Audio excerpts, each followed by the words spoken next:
বড় মাছের মাথা দিয়ে যদি আলু ডুমো ডুমো করে এভাবে রান্না করেন, আপনার পরিবারের সবাই খেয়ে আপনার প্রশংসায় পঞ্চমুখ হবে। আর যেভাবে রান্না করলে প্রশংসা পাবেন, রেসিপিটা দেখে যাবেন। এখানে লাগবে বড় মাছের মাথা, যে কোনো মাছের মাথা হলেই হবে। আমি কিন্তু মাছের মাথাটা সুন্দর করে লেবু আর লবণ দিয়ে পরিষ্কার করে একেবারে ছোট ছোট করে কেটে ধুয়ে নিয়েছি। এখন আমি এর মধ্যে লবণ, হলুদ, মরিচের গুঁড়া, সামান্য একটু লেবুর রস দিয়ে মেখে নিচ্ছি। মাখানো হয়ে গেলে 5 মিনিটের মতো রেখে এখন কিন্তু ভেজে নেওয়ার পালা। ফ্রাই প্যানে পর্যাপ্ত পরিমাণে তেল দিয়ে দিতে হবে। এদিকে মাছের মাথাগুলো এখন দিয়ে সুন্দর এপিট ওপিট উল্টে পাল্টে একেবারে মুসমুসে করে ভেজে নিতে হবে।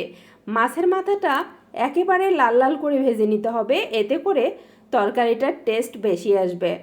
এই তো দেখতেই পাচ্ছেন, একেবারে লাল লাল করে মাছের মাথাগুলো ভেজে নিলাম। এখন উঠিয়ে নিচ্ছি। মাছের মাথাগুলো ভাজা হয়ে গেলে আমি কিন্তু আগে থেকে 4টি আলু ডুমো ডুমো করে কেটে সিদ্ধ করে রেখেছিলাম। এখন একটু হালকা তেলের মধ্যে লাল লাল করে ভেজে নেব। সামান্য একটু লবণ হলুদ দিয়ে দেব। অবশ্যই কিন্তু এই আলুটা সিদ্ধ করে নেবেন, এতে করে বেশি মজা পাবেন। এত সুন্দর লাগবে এই আলুটা খেতে, মুখের মধ্যে দিলেই মনে হবে যেন মমের মতো গলে যাচ্ছে। এই তো আলুগুলো ভেজে নিয়ে আমি কিন্তু সেম তেলের মধ্যেই দিয়ে দেব এখানে একটু পাঁচফোড়ন। এই রান্নাটা যতটা সহজ, খেতে ততটাই লোভনীয়। এই তো আমি একটু পাঁচফোড়ন দিয়ে দিলাম। এখন পাঁচফোড়নগুলো তেলের মধ্যে ফুটে উঠলে দিয়ে দিচ্ছি 1 বাটি পেঁয়াজ কুচানো। এখন দিয়ে দিচ্ছি সামান্য একটু লবণ। এই লবণটা দেওয়ার কারণে পেঁয়াজটা খুব তাড়াতাড়ি গলে যাবে। আবারও একটু দিয়ে দিচ্ছি রসুন বাটা আর আদা বাটা। এখানে কিন্তু আমি 1 টেবিল চামচ করে দিয়েছি। এখন দিলাম একটি টমেটো কুচি, মরিচের গুঁড়া আর জিরা বাটা। এখন সমস্ত উপকরণ কষিয়ে নিতে হবে।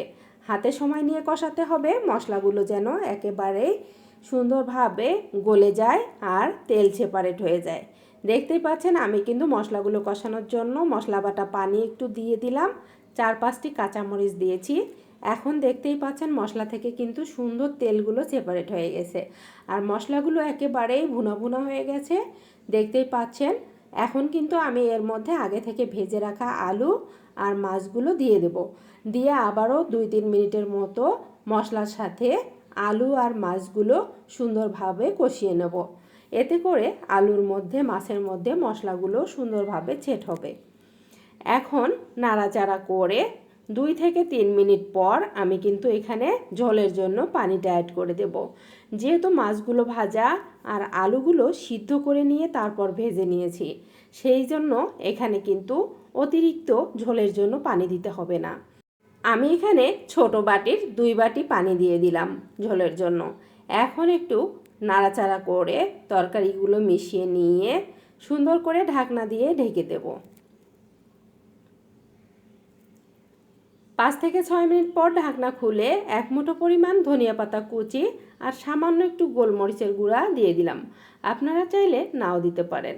এখন কিন্তু আমি নাড়াচাড়া করে চুলার উপর আর 2-3 মিনিটের মতো দমে রেখে পরিবেশন করে দেখাচ্ছি কতটা লোভনীয় হয়েছিল আমার এই মাছের মাথা দিয়ে আলুর তরকারিটা। আর খেতেও কিন্তু অসম্ভব মজার হয়েছিল, এই জন্যই আপনাদের সাথে শেয়ার করলাম। অবশ্যই রেসিপিটা ট্রাই করবেন। ভালো থাকবেন সবাই, আল্লাহ হাফেজ।